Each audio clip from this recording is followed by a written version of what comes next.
welcome my colleague Emily out onto the stage, our relatively new managing editor. Here she is. If you haven't had a chance to connect and meet with her, I highly recommend it. Emily, the stage is yours. Thanks so much, Rich. Thank you. You didn't want to take a guess at my second name, huh? No, that's okay. Yeah, as Rich said, I'm Emily Wemejimo. I'm the managing editor. So this is my first time at FVL, and I joined about 6 months ago with the automotive logistics team. And I've had the pleasure to talk to quite a few people in the room already, but please, I would love to speak to even more. So hopefully at the breaks, we'll connect even more, and looking forward to our sessions tomorrow. So I realize this session is very much in between the cocktail reception, but the session definitely won't disappoint. I mean, we've been talking about all of today. I've been listening to all the sessions about, market volatility and, being in a reactive market. And all you kind of need right now is some visibility to help you forward plan in some way. And I'm hoping this session will kind of let you do that. It's giving you that market overview of the US economy, the light vehicle market. So hopefully helping you with some of that uncertainty out there and some of the trade policy and disruptions.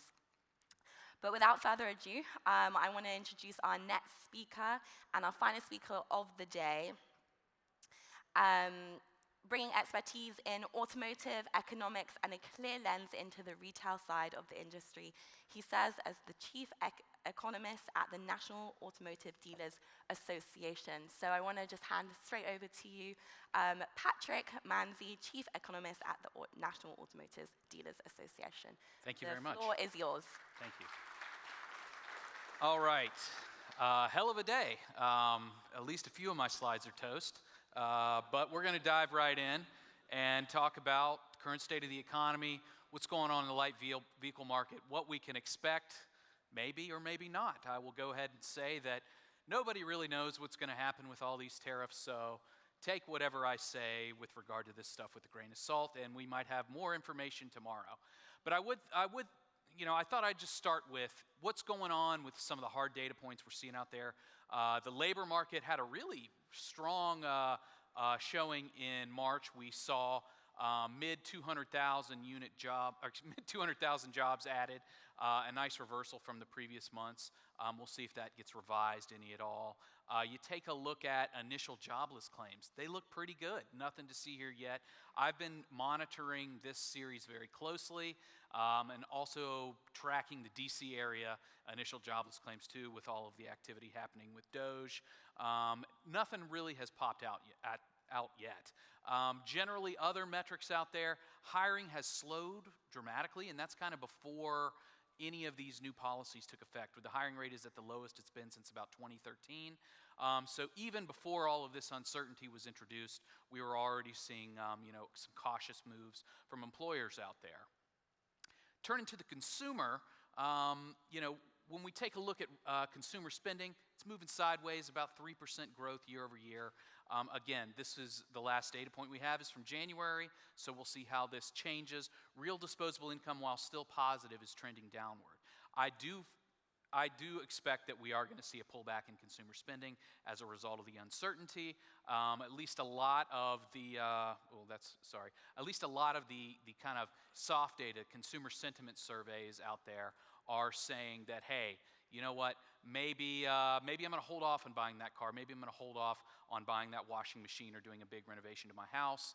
And, I think, businesses are feeling a lot of uncertainty too. We'll talk about that here in just a second. But I also wanted to talk about another issue that I think is going to be kind of key when we think about the labor market going forward. So if you look back just a couple years ago, we saw a lot of people over 55 just go ahead and take retirement. They did not return to the labor force.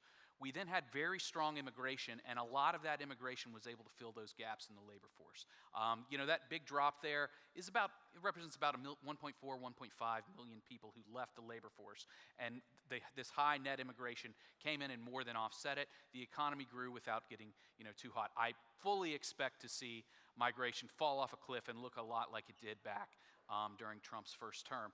Now, this is a very short-sighted policy in my belief. Looking ahead at our population growth forecasts, we're going to flatline at population growth within the next few decades. And really, the thing that we're going to need to keep our economy growing steadily is immigration. Long term, when you think about GDP growth, the two big factors that drive it, productivity growth and population growth.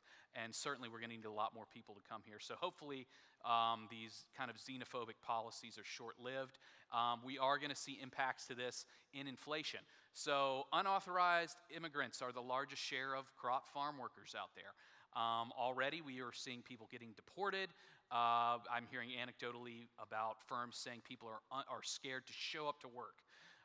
So yeah, if we all of a sudden lose a big portion of the labor force that harvests our food, we can fully expect to see prices rise for food. Now turning to some of this soft data, consumer sentiment fell off a cliff. By and large, consumers expect to see higher unemployment within the next year. They expect 1 year out inflation to be higher, and then long-run inflation expectations have also risen. So, everybody expects that the policies being implemented are going to affect them, negatively.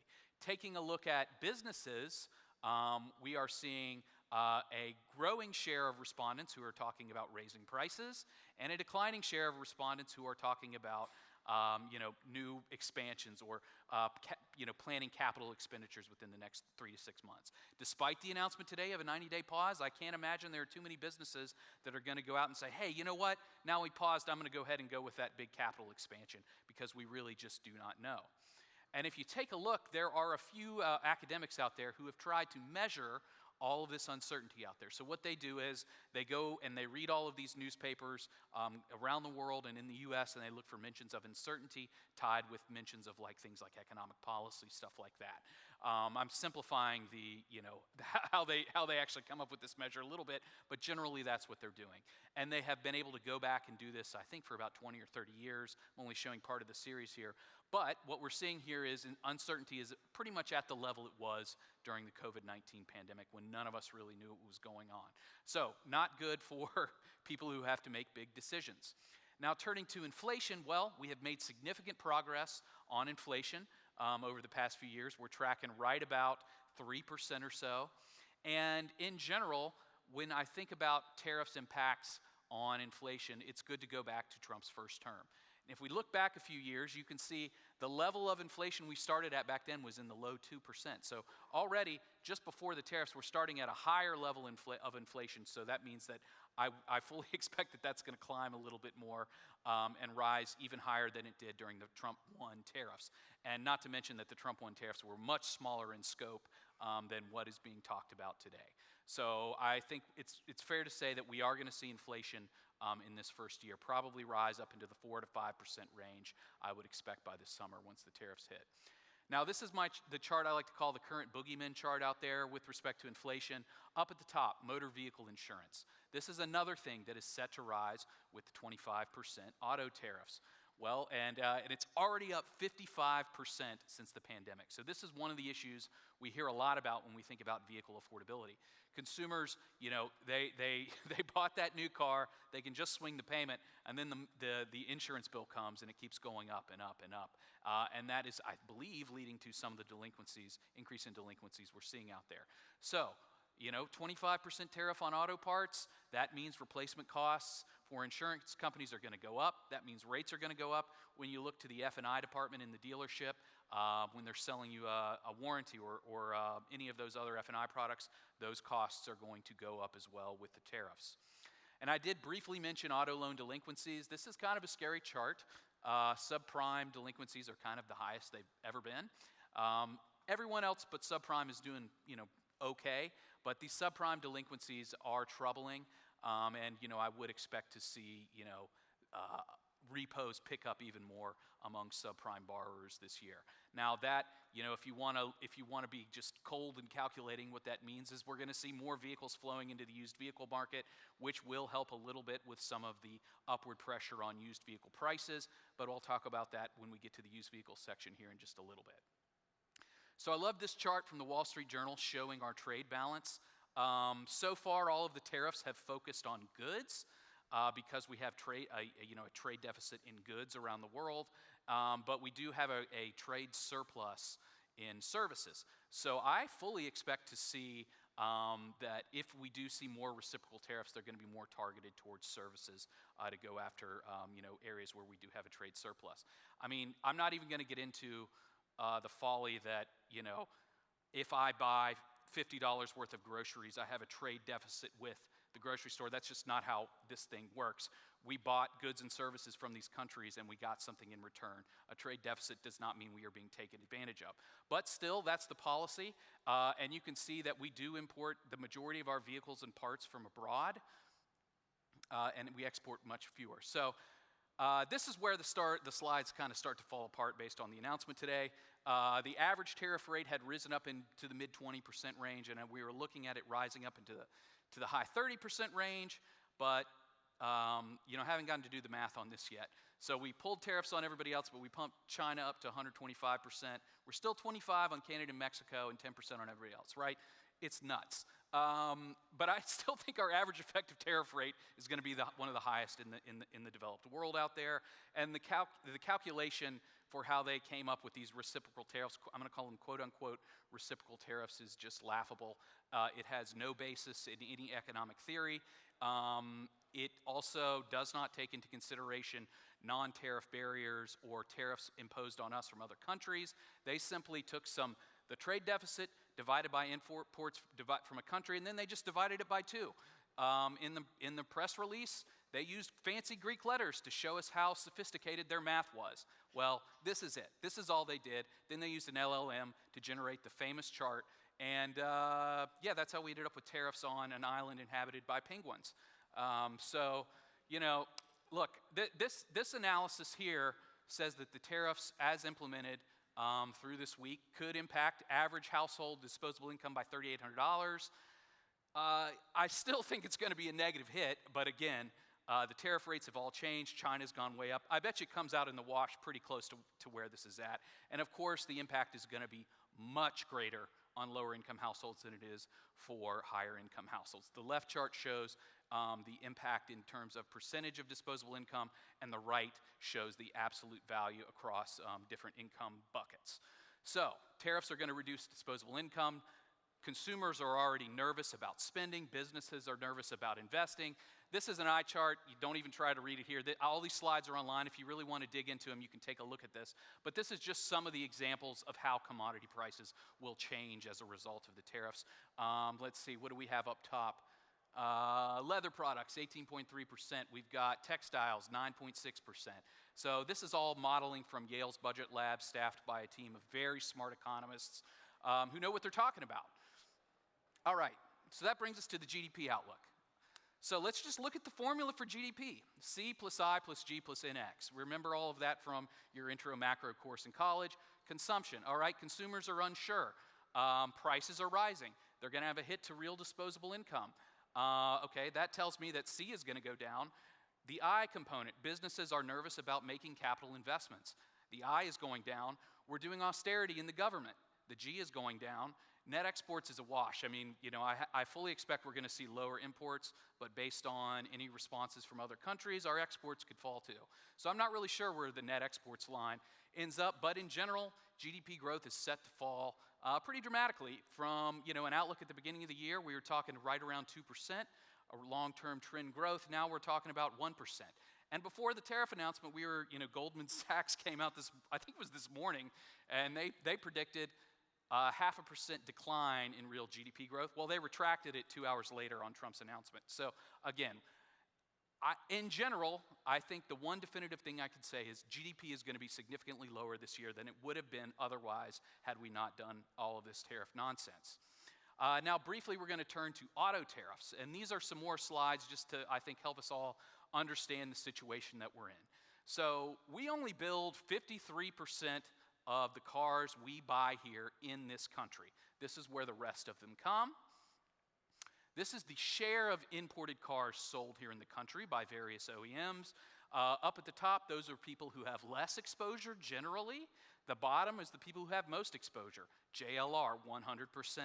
Well, I guess we can drop the J now. I think the J has been sold. So LR is now 100% of all its vehicles. So this is the chart, I think, that is driving all of the different responses we've seen from OEMs.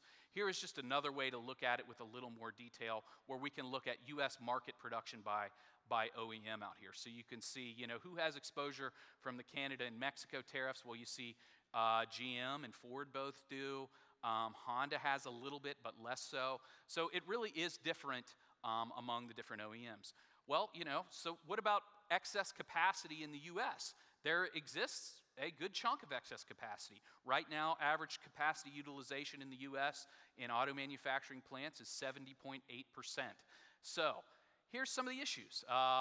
Ford has excess capacity here, but a lot of it is EV capacity. So you can't just flip the switch and build the popular hybrid models, or build the Maverick here, which is currently built in Mexico. It's a very popular product. You can't just flip that switch in a day.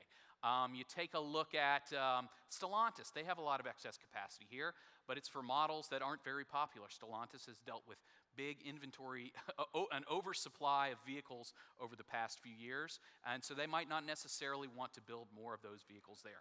So the point is, while excess capacity does exist, again, this is going to take a long time to figure out production. The other issue here too is a lot of our most affordable models are produced in Mexico, and it just does not make sense to build those models in the U.S. because a lot of those models are produced for the U.S. and other markets like Mexico and Latin America. And we lose the economies of scale to make those models competitive in those other markets if we bring production back to the U.S. In all likelihood, I would expect we see the disappearance of a lot of those vehicles below $30,000. And just an aside note, those vehicles saw some of the biggest year-over-year sales growth last year because, again, affordability has been a big problem in this high interest rate environment. So these are all cars, now here, this chart, these are all cars that are built in the U.S. Okay, so no tariff, right? No tariff on the final vehicle. But the content of those vehicles comes from a variety of places all around the world. And that content will be subject to those tariffs. So there will be no vehicle in this country sold that is not impacted in price by these tariffs. The other thing to note, this data, if you'll notice at the bottom, comes from NHTSA. It comes from a data series called the American Automotive Labeling Act data. That's the stuff that shows up on the Moroni and it tells you, hey, this is how much of your car was built in the US, this is how much of your car was built elsewhere. Here's the thing with this data. The US and Canadian industries are so intertwined that on our own official data, we do not distinguish between US and Canadian production. So come May 3rd, you're going to have to pay tariffs on your non-US content in a vehicle that is produced in a USMCA country. Let's see if I get that right. It's very confusing.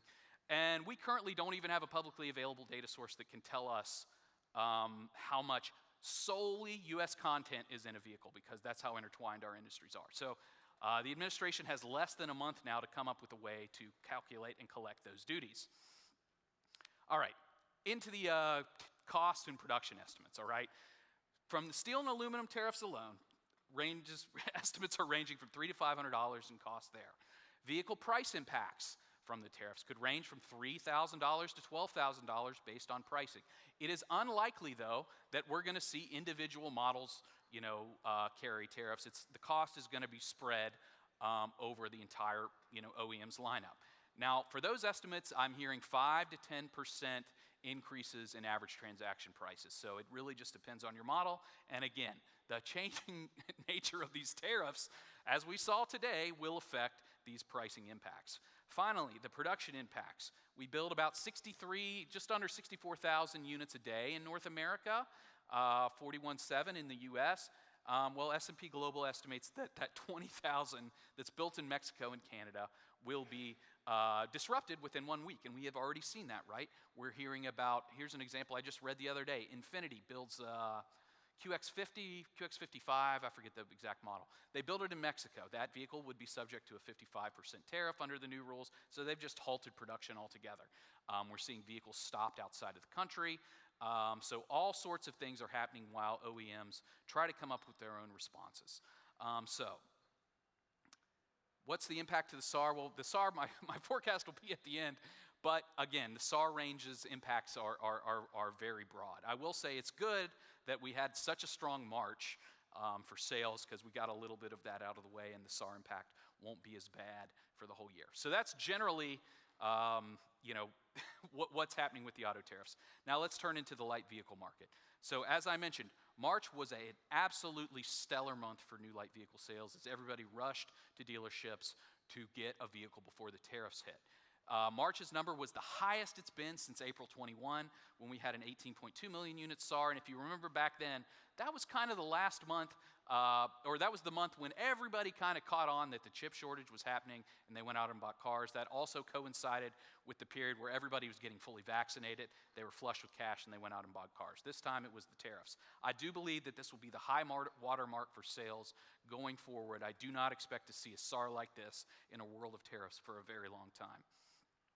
Fleet sales have ticked up a little bit. I believe they fell pretty dramatically in March. I didn't have final data before we got here. But generally, fleet sales have returned to their pre-pandemic average of around 17 to 20% in a given month. Here is the current landscape of OEM market share. This has been fairly consistent over the past few years, but I do expect, as different OEMs are going to be affected by these tariffs in their own unique ways, that we are going to see some OEMs who are willing to eat some of these eat some of this cost and make a run on market share. Oh, the woes of Stellantis, down 1.4 percentage points of market share year over year. They have really been struggling. But still, there are opportunities here for OEMs, and I think those opportunities may be why we are seeing somewhat of a delayed response here. Now, turning to inventory. We're about 2.7 million units on the ground and in transit. The gray shaded areas were the chip shortage and then the mandatory production shutdowns at the start of COVID. That black line at the top is our monthly inventory average back in 18 and 19. So we have been trending in the right direction, but we really depleted a lot of inventory in March. And generally, when you look at the segments, remember I was talking about affordability. Industry average day supply is 45 days. Small car, middle car, all well below the industry average. We're oversupplied in pickup, we're oversupplied in SUV. Those are both more expensive models typically. Also undersupplied in CUV. Really, that has been the story of the industry, is that we have seen a lot of customers choose these smaller vehicles, these less expensive vehicles, due to the high interest rates and rising transaction prices. This is current day supply by brand. You could argue now, I've been over the past year, I've been saying the people to the left of the average generally offer a broader model line with more affordable options, more powertrain options, and those to the right typically sold a more expensive lineup of SUVs and trucks. But I think you could argue now the folks on the right are probably in a better position to weather these tariffs in the short term, because they have more inventory on the ground here right now. Now here is the inventory forecast from our data provider Wards Intelligence. I believe this came out a week before tariffs hit, so it could be shot. But generally, if the tariffs do actually go away, we would expect to see inventory generally build up until the summer, and we end the year somewhere around 3.2 million units. And I kind of thought that this would be the new normal level, around 3.2 million units. I don't think we're going to go back to an oversupply of 3.8 million units anytime soon. But this could very well be impacted and changed if we do see these production cuts drag on for a significant amount of time. So average monthly payments, new loans, $738. This is just a general thing I've heard from talking to some of my car dealer buddies, but at roughly every $5,000 in vehicle cost translates into about $100 in payment. That's what they used to say. So let's just use that car dealer math. So remember I said a 10% hit maybe to average transaction prices, it's about $5,000, so that's about $100 increase in monthly payment, because average transaction prices right now are around a little under $48,000. We're just going to round up to 50. So that would push the average loan payment up to around $830, $840. So a dramatic jump in a very short amount of time. Leasing actually fell a little bit last year. A lot of that drop in that, even albeit small drop in leasing average payments, was due to the 45W exemption in the electric vehicle tax credits, which meant that if you were to lease the electric vehicle, you could take advantage of the full tax credit without having to worry about any of the income requirements or the assembly requirements that you have to deal with if you purchase the vehicle. So that actually pushed lease payments down. We largely expect that these tax credits are going to disappear before the end of the year. And we're actively working with Congress to work on a sort of off-ramp for our dealer members. But generally, I would expect lease payments to begin to rise again once those tax credits go away. Incentives. Incentives had been generally returning back towards the level they were at before the pandemic. It was about $4,000 a car right before the pandemic started, and we had generally been trending in that direction. And I think that was about 10% of MSRP at the time. Now we're at about $3,200, a little under $3,200 a car, and it's about 6 to 7% of overall MSRP. So we're not quite back to where we were. Now, interest rates really have been kind of stuck in place here. 11% on average for used, 7% for new. I bet you could get 7% for used if you had really good credit, but it would be tough to find. So these higher interest rates have really helped push up those average monthly payments. So here's where we get to Fed funds rate.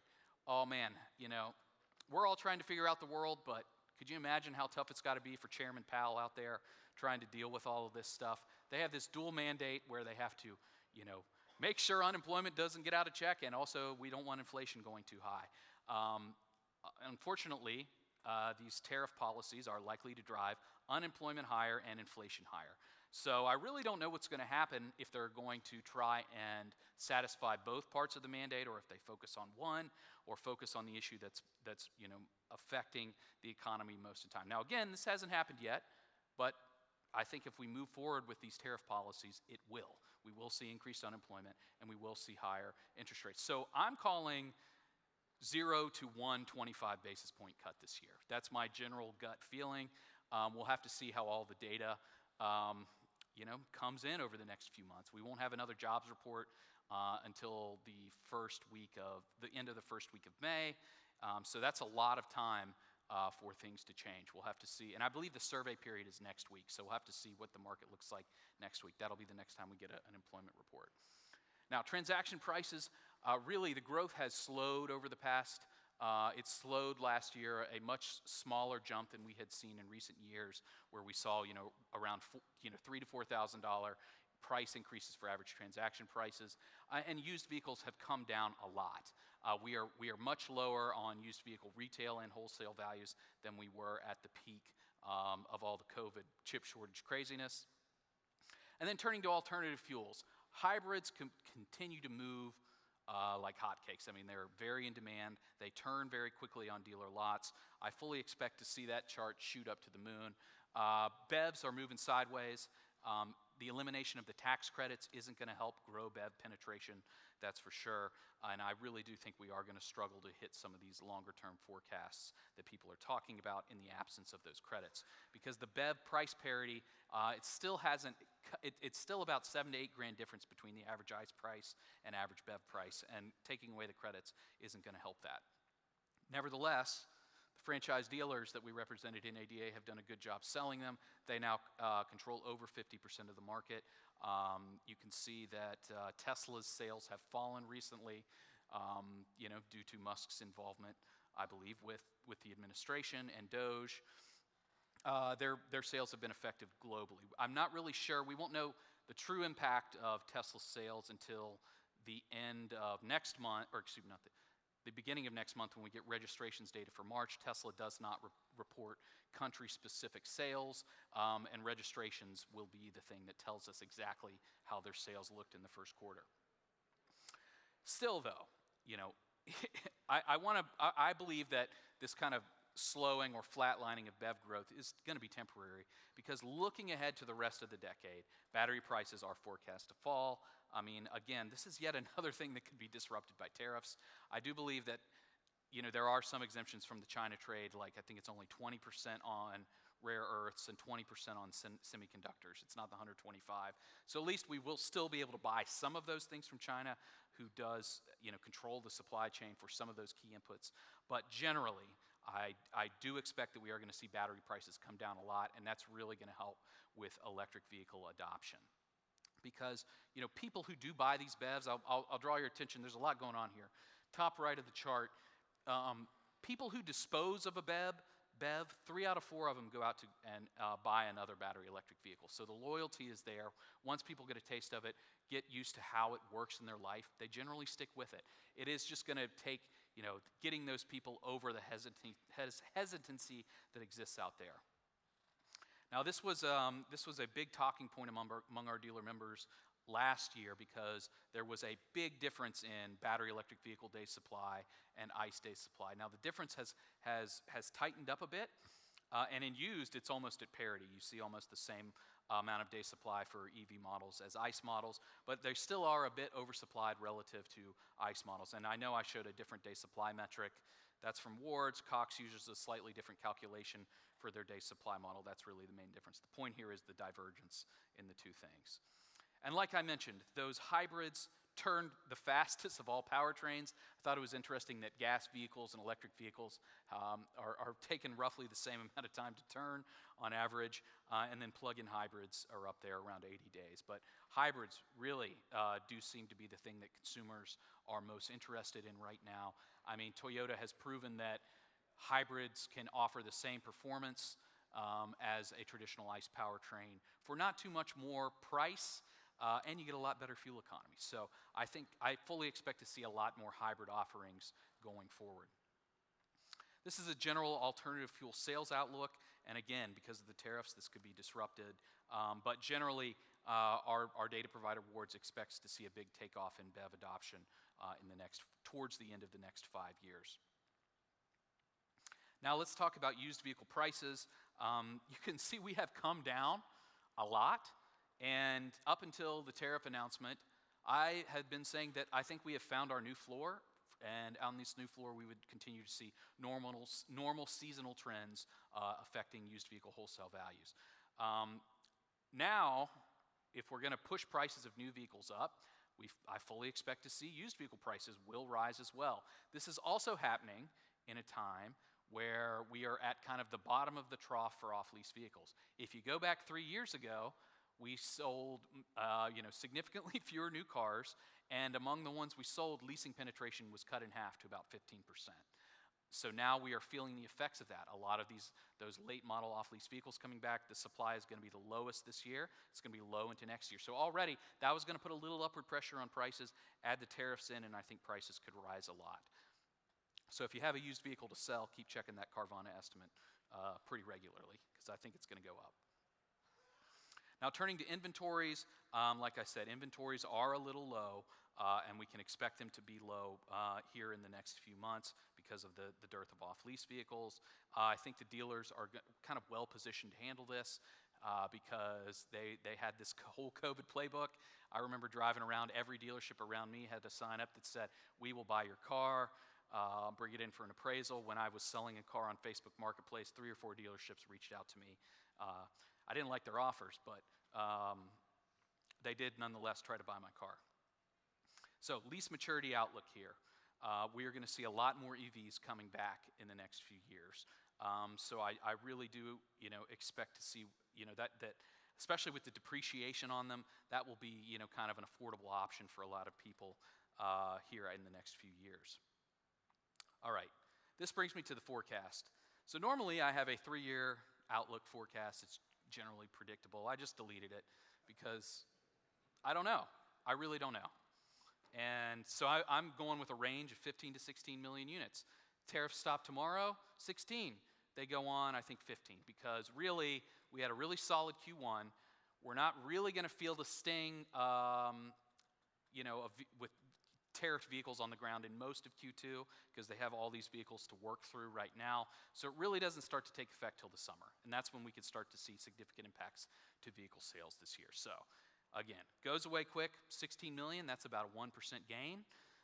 My initial forecast before all of this stuff was 16.2, so that is about a 1 to 2% gain. So let's see, let's hope that, cooler heads, prevail. And that's my presentation. Again, all of these slides will be available online if you want to look any of them up, and I'm easy to find on the NADA website. If you have any questions about data, I'm always happy to help.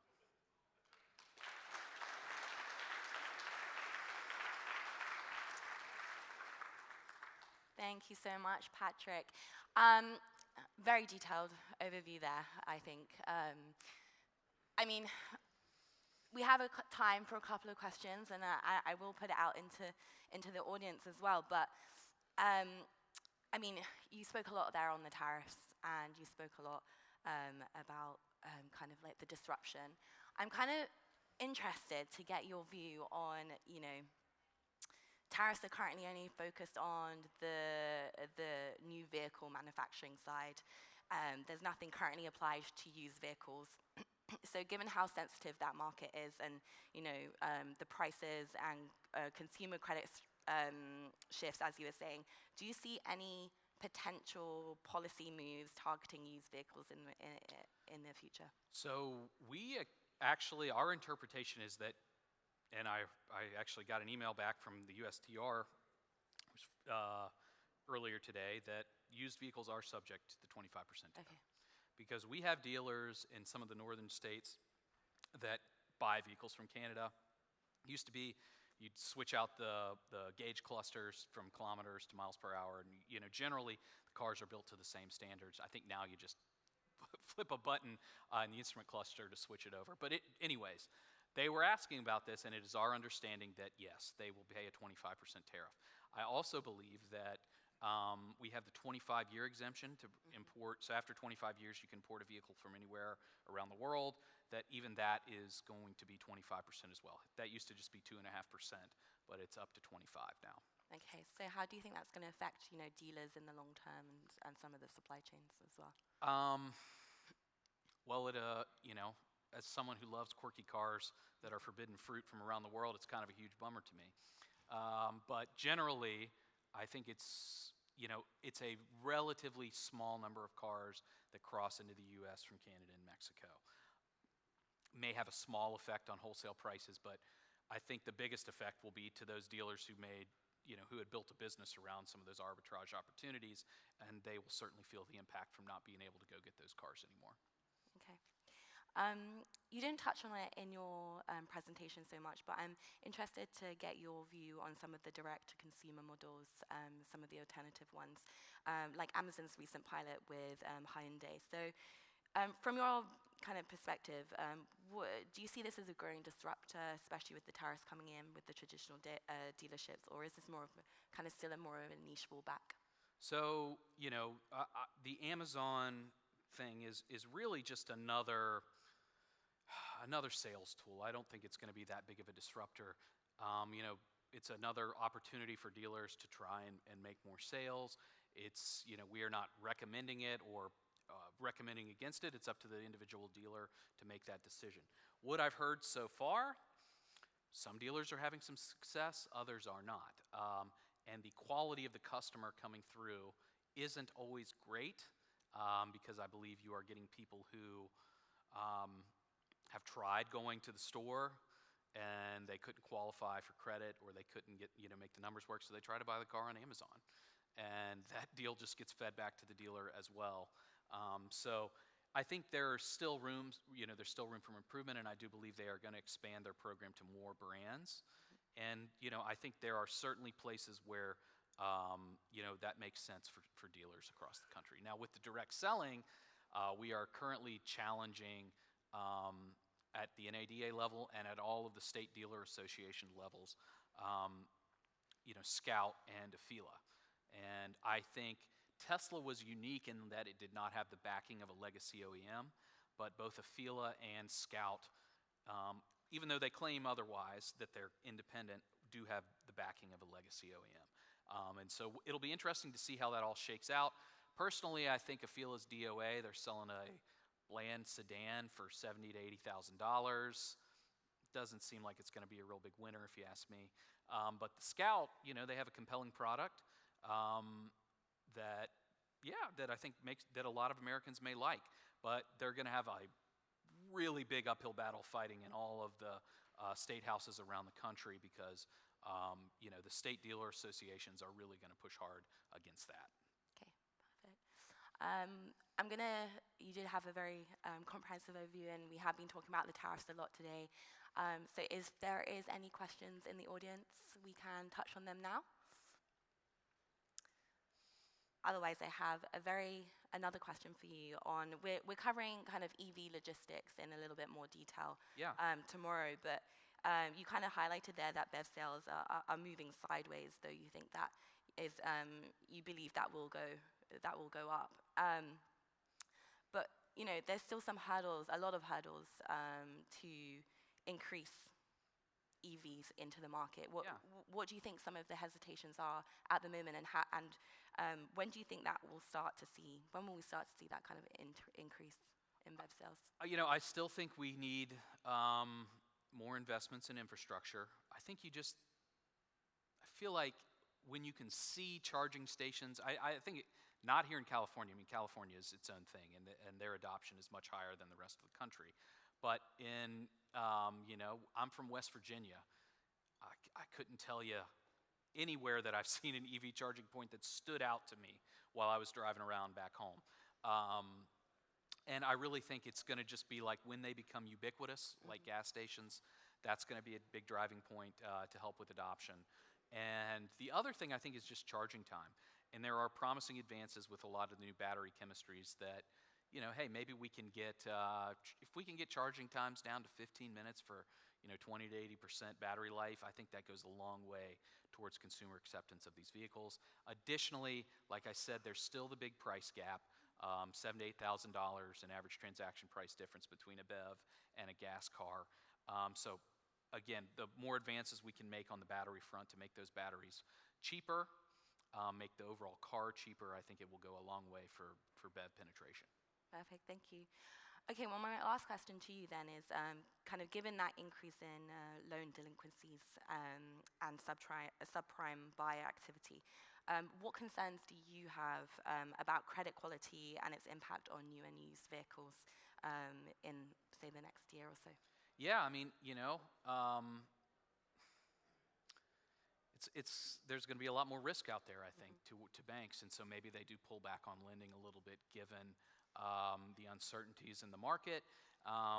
And yeah, it's risky with a lot of those subprime borrowers. I mean, I think we are, like I said, I do think we're going to continue to see higher volumes of repossessions, and that's not great. I mean, you really need a car to have a good working life here in America. So yeah, it's a concern. It's not my main concern right now, as if you couldn't have seen that from my presentation. But yeah, it's another one of the risks out there. But I still think subprime loans, subprime lending on new vehicles is a very small share of the market. It's more going to be for used vehicle dealers. That's where you're going to see more of an impact there, of the low credit quality buyer. So I think you might see people turning more towards cash sales, private party stuff like that. Okay. Thank you so much for having me, Patrick. It's great to have you.